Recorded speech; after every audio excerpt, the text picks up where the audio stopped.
Hello everyone, this is Dr. Nagendra from Vishal Overseas. అబ్రాడ్లో MBBS చేయాలా వద్దా? Okay, పెద్ద క్వశ్చన్. అబ్రాడ్లో ఎంబీబీఎస్ చేయాలా వద్దా? ఫస్ట్ థింగ్, ఈ వీడియో స్టార్ట్ చేసే ముందు ఒకటి చెప్తాను. నువ్వు సీరియస్ ఆస్పిరెంట్, ఈ క్వశ్చన్కి ఆన్సర్ నేను చేస్తాను, ప్రాక్టికల్లీ చేస్తాను. నువ్వు సీరియస్ ఆస్పిరెంట్ అయితే నీకు ఇండియాలో ఎట్టి పరిస్థితి ఇంకా సీట్ రాదు. నీకు ఎన్ని లాంగ్ టర్మ్ చేసినా నీకు రాదు. కానీ నీకు ఎంబీబీఎస్, నీకు డాక్టర్ అవ్వాలని ఉంది. సో అలాంటి సీరియస్ ఆస్పిరెంట్ అయితే వీడియో చూడు. లేదు నేను లైట్ తీసుకుంటున్నానంటే అసలు స్కిప్ చేసేది, పెద్ద భాష నీయబోతున్నా ఇక్కడ. సో బోర్ కొడుతుంది వీడియో. సీరియస్ ఆస్పిరెంట్ అయితే నువ్వు విను, ప్రాక్టికల్లీ చెప్తాను. రైట్, ఇప్పుడు నీ యొక్క ఎంబీబీఎస్ అవ్వాలనే డెసిషన్ నువ్వు తప్ప అందరూ ఇన్ఫ్లుయెన్స్ చేస్తారు. మరి ఎవరికి ఐడియా లేదు ఇక్కడ. ఎగ్జాంపుల్, నువ్వు ఎంబీబీఎస్ చదువుకుందాం అనుకుంటావు. ఇక్కడ ఏమవుతుంది, సగం కన్సల్టెన్సీలు డిస్టర్బ్ చేస్తాయి. నువ్వు ఒక చోట వెళ్దామని లోపు ఇంకోటి అది బాగోదు అంటాడు. మళ్ళీ తర్వాత ఎవరన్నా ఈ చుట్టాల వైపు కానీ వాళ్ళ వైపు కానీ అసలు అక్కడ బాగాలేదు, వేస్ట్ అంటారు. అదే నువ్వు తప్ప ప్రతి ఒక్కరు ఇన్ఫ్లుయెన్స్ చేసేవాళ్ళే. కానీ నీ ఏజ్ 20 అనుకుందాం, 30కి వచ్చేసరికి వీళ్ళు ఎవరైనా మాట్లాడతారా నీ గురించి? నీ 30 తర్వాత ఎవరు రెస్పాన్సిబుల్? నువ్వే రెస్పాన్సిబుల్. నేను ఎవరు క్వశ్చన్ చేయరు.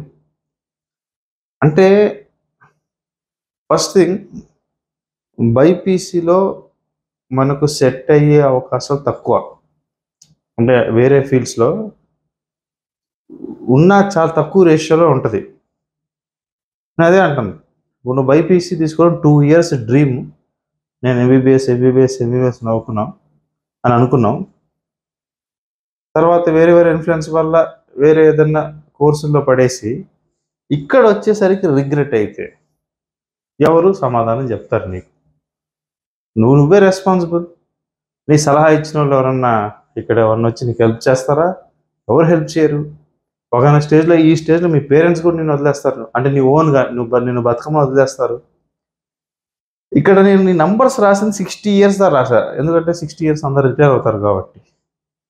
సో ఈ 20 నుంచి 30 yearsలో నువ్వు ఫామ్ చేసుకునే నీ ఎంపైరే నీ లగ్జరీ డిసైడ్ చేస్తుంది.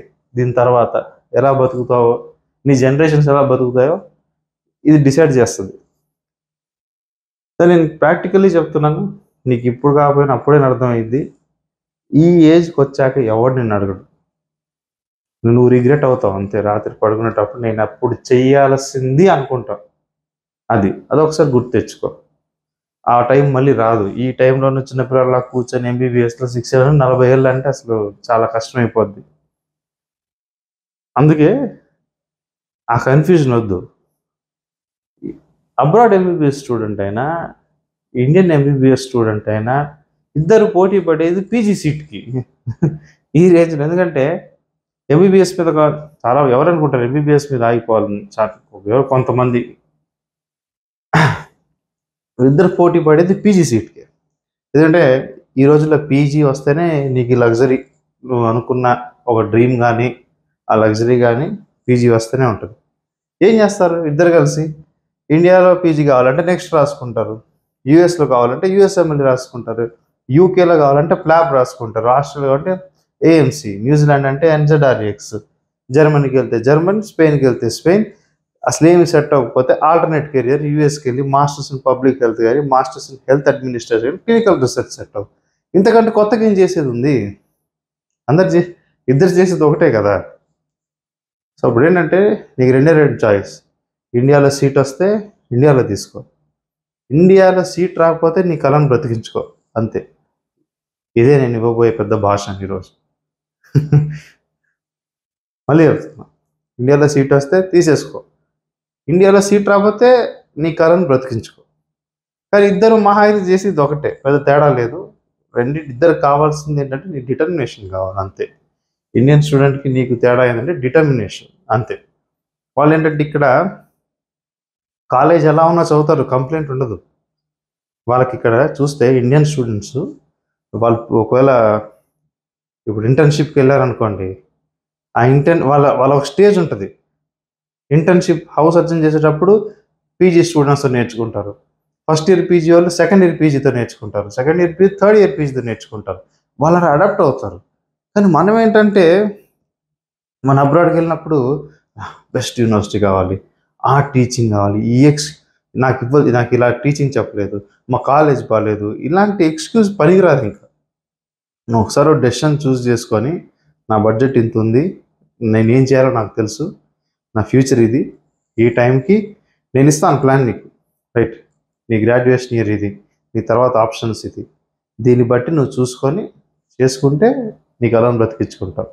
అంతేగాని వాళ్ళు ఏమంటున్నారు, వీళ్ళు ఏమంటున్నారు, మళ్ళీ చెప్పే వాళ్ళంతా ఐడియా లేని వాళ్ళే. కాస్త కోస్తో ఈ స్టూడెంట్గా నువ్వే ఫిట్ అవుతావు. ఎందుకంటే నువ్వు ఫస్ట్ ఇయర్ ఇంటర్మీడియట్ చదివావు, సెకండ్ ఇయర్ ఇంటర్మీడియట్ చదివావు, ఈ బేసిక్స్ ఎంబీబీఎస్ యూజ్ అయ్యేది. నీకంటే ఎవరు కాంపిటెంట్ ఇక్కడ? ఐడియా లేని వాళ్ళందరూ మాట్లాడుతున్నారు, నువ్వు తప్ప. ఎప్పుడైనా మన నార్త్ ఇండియన్స్ చూడ, అసలు నాకు వాళ్ళు అడ్మైర్ అట్లా చేయడం ఇష్టం ఉండదు. వాళ్ళు పేరెంట్స్ కంటే వాళ్ళ రీసెర్చ్ ఎక్కువ ఉంటుంది. వాళ్ళు కంప్యూటర్ మీద కూర్చొని వాళ్ళు ఏంటి అని చూస్ చేసుకుంటారు. కానీ ఇక్కడ ఎందుకు రివర్స్ ఉంది? స్టూడెంట్ ఏం మాట్లాడు, పేరెంటే ముందుకు రావాలి. లేదు బాబు, నీకు కలిది, నువ్వు ఈ టైంలో చెప్పాలి నీకు ఏది కావాలి ఏంటి అని. నువ్వు సైలెంట్గా ఉండి ఏం చెప్పకపోయి ఉన్నావంటే ఈ స్టేజ్లో బాధపడతావు. అది నేను చెప్పేది. Thank you so much.